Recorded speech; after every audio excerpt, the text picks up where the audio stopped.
사실 좀 어색하긴 한데요.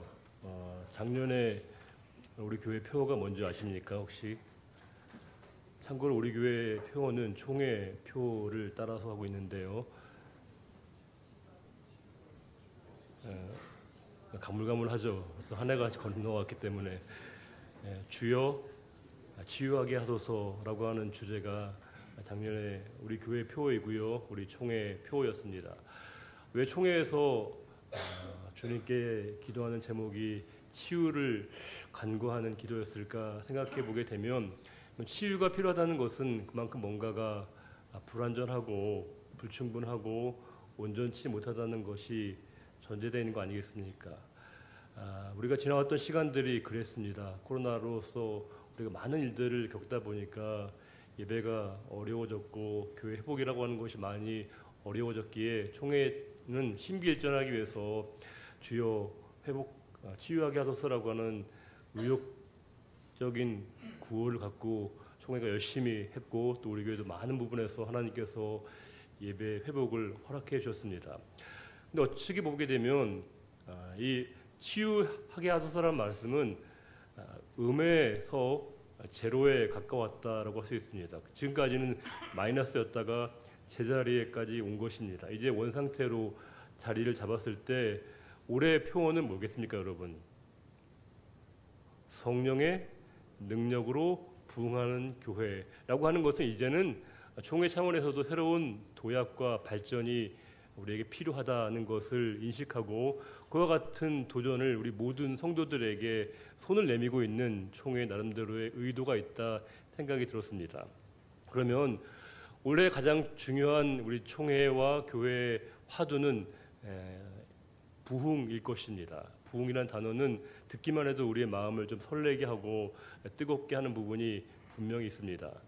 그런데 우리가 부흥에 대해서 여러 가지 말들을 많이 하는데, 과연 뭐가 부흥이냐, 우리가 어떤 부흥을 꿈꿔야 되는가라고 하는 질문에 대해서는 막상 우리가 답을 정확하게 분명하게 내기가 쉽지는 않은 것 같습니다. 그래서 저는 7가지로 우리가 부흥에 대해서 이해할 수 있는 방식, 부흥을 7가지 정도로 이해하면 좋지 않을까 싶어서 부흥에 대한 7가지의 이해 방식이라고 하는 주제 말씀으로 간단하게 여러분과 함께 올해를 이 부흥이라고 하는 화두를 어떻게 우리가 이해할 것인가를 함께 생각해 보려고 합니다. 첫 번째는 부흥은 숫자와 수치와는 직접적인 상관관계는 없습니다. 부흥이 숫자와 수치로 평가되어지는 것은 부흥을 사실은 좀 오해하는 것이고요, 폄훼하는 것입니다. 물론 이 말은 직접적인 상관관계가 없다는 말은 아예 상관관계가 없다는 말은 아닙니다. 관련이 있죠. 그러나 그것은 결과일 수 있을지 모르겠으나 숫자와 수치가 목표나 방향이 될 수는 없다는 사실입니다. 교회는 언제나 본질을 추구했고요, 본질을 늘 강조하다 보면 그것의 결과물로 하나님께서 부흥이라고 하는 숫자의 의미를 주신 것은 맞지만, 숫자 그 자체가 목적화되게 되면 주객이 전도되어지는 그런 결과를 낳게 될 때가 많습니다. 저는 현대교회의 가장 큰 위험성 중에 하나가 실용주의라고 늘 생각하거든요. 프래그머티즘. 왜냐하면 효율과 편리를 강조하다 보면 그 교회 나름의 논리와 성경적인 가치에 맞아야 함에도 불구하고 사람만 많이 모이면 된다고 하는 이 방식이라고 하는 것이 얼마나 위험한지 모릅니다. 부흥은 물론 중요한 것이지만 그 숫자와 수치 그 자체가 부흥을 말해주는 것은 아닙니다. 왜냐하면 부흥은 기본적으로 성장보다는 성숙에 가깝기 때문에 그렇습니다. 성장은 계량화할 수 있고요, 정량화할 수 있고요, 측정이 가능합니다. 사람의 키도 그렇고 몸무게의 변화도 우리가 수치로 나타낼 수 있지만, 사람의 성숙을 어떻게 우리가 가늠하고 평가할 수 있겠습니까? 그러하기에 부흥이라고 하는 것은 하나님이 건강한 교회, 하나님 나라와의 본질을 지향하는 교회에게 주시는 하나님의 중요한 특징이고요, 선물이기 때문에 우리가 숫자에 매몰되다 보면 부흥의 가장 중요한 의미를 놓치게 될 때가 있습니다. 숫자가 중요하지 않은 건 아니지만 숫자 그 자체와 수치가 부흥을 말해주는 것은 아닙니다. 가령 사람이 많이 모인다고 그것이 꼭 부흥이 되는 것은 아닌 겁니다. 왜 우리가 모이는 건가? 왜 우리가 무엇을 위해서 모여야 되는가가 중요합니다. 모이기는 모이되 무엇 때문에 모이는지를 모르게 되면 우리는 단지 군중으로 끝나게 되는 겁니다. 우리는 분명한 목적과 뜻한 바를 이루기 위해서 모이는 공동체가 바로 교회인 것이고, 그 교회의 부흥은 바로 정확한 하나님 나라의 실현이라고 하는 분명한 비전과 가치를 공유할 때만이 하나님이 우리에게 온전한 진정한 부흥을 허락하신다는 겁니다. 두 번째는, 부흥은 커지는 게 중요한 것이 아니고요, 단단해지고 견고해지는 데 목적이 있습니다. 물론 개체의 증가와 개체의 확장도 물론 중요한 것이지만, 부흥에 보다 더 중요한 것은요, 커지고 많아지는 데가 포커스가 있는 게 아니고요, 존재의 내면이 보다 더 견실해지고 단단해지는데 부흥의 강조점이 있습니다. 우리의 자아가 주님 안에서 보다 더 견실해지고 공고해지는 것이 바로 부흥의 확실한 징표라고 할 수 있습니다. 사람들은 혼자가 되면 두려워합니다. 혼자가 되면 무섭습니다. 그러나 부흥은 우리에게 혼자여서 두렵지 않습니다. 혼자라도 우리가 무섭지 않습니다. 왜요? 우리는 혼자 있는 것 같지만 그 혼자 있는 것 같은 그 자리에 우리는 결코 혼자 있는 것이 아니라 우리의 내면이 언제나 주님과 함께하는 것을 내가 느낄 수 있기에, 우리에게 부흥은 내가 언제나 혼자가 아니라 주님과 나와의 긴밀한 연결 속에 있다는 것을 내가 알게 하기에, 우리가 세상을 두려워하는 상태가 되는 게 아니고요, 세상이 우리를 두려워하는 것, 이것이 바로 부흥의 모습입니다. 언제나 역사의 모든 과정 속에서 부흥을 경험했던 모든 세대와 성도들은 세상이 그들을 두려워했지 그들이 세상을 결코 두려워하지는 않았다는 겁니다. 그런데 왜 그랬는가? 그들의 영혼의 중심이 언제나 하나님과 깊은 사귐 가운데 그들의 존재의 내면이 보다 더 견고하고 단단하게 세워져 있었기 때문에 그 어떤 것도 그들의 내면을 흔들 수 없었던 그들의 상태, 그것이 바로 부흥이라고 하는 겁니다. 세 번째는, 부흥은 설명하는 게 아니고요, 증거하고 증언하는 것입니다.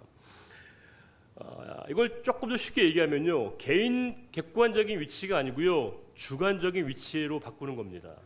객관적인 자리에서 주관적인 자리로 바꾸는 겁니다. 이것은 논평하거나 평가하지 않고요, 내가 입증하고 증명하는 겁니다. 최근에 영화 하얼빈이 개봉해서 많이 히트를 치고 있고 인기를 끌고 있다고 하는데요, 보신 분도 계시겠죠? 네.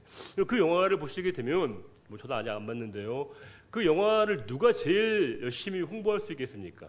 누가 제일 열심히 잘 홍보할 수 있을까요?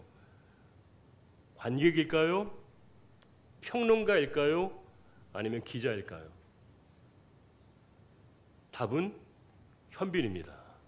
왜요? 주인공이거든요. 자기 일입니다. 부흥은 누군가에게 이렇저렇다 설명하는 게 아니고요, 자기가 주관적으로 그것을 입증하는 겁니다. 객관적인 관찰자 입장에서 이렇게 설명해내는 게 아니고요, 삶으로 그것을 입증해내는 게 바로 부흥입니다. 객관의 위치에서 주관의 위치로 바꿔가는 겁니다. 객관적인 자리에서 주관의 자리로 그것을 바꿔가는 것이 바로 부흥의 핵심입니다. 남의 얘기가 아니라 나의 얘기가 되는 것, 그들의 얘기가 아니라 우리의 얘기가 되는 것이 바로 부흥이라고 하는 것입니다. 네 번째는, 부흥은 마침표가 아니라 쉼표입니다. 많은 분들이 부흥이라고 하면 이제 다 끝났다, 다 했다, 다 마쳤다, 모든 것을 다 마친 것처럼 생각하는 것처럼 보이지만, 부흥은 사실은 끝나는 게 아니고요, 마침표가 아니고요, 새로운 도약을 준비하는 것입니다. 이제 뭔가 내가 새로운 일들을 하기 위한 도약의 과정, 그것이 바로 부흥입니다. 많은 분들은 부흥이라고 하면 이제 모든 것이 다 끝나고 어떤 결과물로 주어지는 상태인 것처럼 생각하지만 그렇지 않습니다. 진정한 부흥은 그 부흥을 통해서 새로운 일들과 새로운 사명을 감당하는 것이 바로 부흥이 되어야 된다는 거예요. 그러하기에 부흥은 마침표가 아니라 쉼표가 되어야 한다는 사실입니다. 다섯 번째는, 부흥의 결과와 추이는 수없이 많고 다양하지만 부흥의 동기와 원인은 언제나 하나입니다. 그것은 바로 성령님이십니다. 역사상 수없이 많은 부흥의 사례를 거론할 수 있습니다. 다양한 부흥의 사람들, 부흥의 사건들을 우리가 많이 말할 수 있습니다. 그 많은 부흥의 현상들과 사건들과 추이들 너무 많습니다. 다 우리가 다 일일이 열거할 수 없을 만큼 많이 있지만 그 모든 양상은 다 다르지만 언제나 그 모든 부흥의 핵심에는 그 모든 부흥을 주관하시는 분이 바로 성령님이셨다는 겁니다. 한 사람, 한 집단, 한 공동체, 한 지역에서의 사건이 중요한 것이 아니라 어느 지역이든 누구이든 어느 때이든 그 모든 부흥의 온전한 주체는 바로 성령님이셨습니다. 성령님에 의해서 붙들림 받은 사람들만이, 성령님에 의해서 붙들림 받은 공동체만이 부흥을 이루어냈다는 사실입니다. 제가 제일 좋아하는 말씀 중에 하나가 바로 바울의 이런 표현 중에 이런 게 있습니다. 내가 붙잡힌 바 된 그것을 붙잡으려고 달려갔다는 겁니다. 그것은, 붙잡히는 것은 뭘까요? 이건 내가 수동적이 되는 거거든요. 근데 붙잡힌 바 된 그것을 뭐예요? 가만히 있는 게 아니라는 거예요. 내가 붙잡힌 바 된 그 상태를 위해서 내가 뭐예요? 달려간다는 겁니다. 우리가 주님께 붙들림 바 된다는 건 내가 아무것도 안 하는 게 아니고요. 내가 주님께 붙들림 받은 그 상태를 위해서 내가 부단히 끊임없이 내 삶에 전적으로 모든 것을 주님께 맡기는 삶이 되어질 때만이 온전히 주님께서 나의 삶에 임하셔서 그 주님을 통해서 주님이 온전히 부흥을 이루어 가신다는 것을 성경이 우리에게 말씀해 주고 있습니다. 언제나 부흥의 주체는 사람이 아니었고요. 개인이 아니었고요. 기관이 아니었습니다. 언제나 성령께서만이 그 부흥을 이루셨다는 사실입니다. 여섯 번째는 많은 분들이 오해하는 것 중에 하나인데요. 부흥은 사도행전에만 기록된 말씀이 아닙니다. 신구약 66권 전체에 다 기록된 말씀이 바로 부흥이라고 하는 겁니다. 그런데 유독 사도행전에 우리가 부흥에 집중하는 이유가 뭘까요? 구약 시대에서는 성령께서 매우 특별한 상황 가운데, 즉 아주 특수한 상황 가운데 역사하셨거든요. 즉 어떤 특별한 상황들과 특별한 사람에게 매우 개별적으로만 역사하셨습니다. 온전히 그 성령께서 일하시는 게 바로 부흥의 역사였기 때문에 성령께서 특별한 사람에게 권능으로 임하시는 특별한 상황에서만이 부흥이 나타났습니다. 그런데 이 오순절 성령 강림 사건 이후에 뭐예요? 그 성령의 역사가 보편적이 된 겁니다. 누구에게나 임하게 된 사건이 되기 때문에 이게 사도행전의 사건이 중요하긴 하지만 사도행전에서만 부흥이 나타나는 게 아니고요. 신구약의 모든 말씀은 다 이 부흥의 역사를 증거하고 있고 그 부흥이 바로 전적인 성령의 역사라고 하는 것을 우리에게 일관되게 말씀해 주고 있습니다. 마지막 일곱 번째는 부흥은 명사보다는 형용사에 더 가깝다고 할 수 있습니다.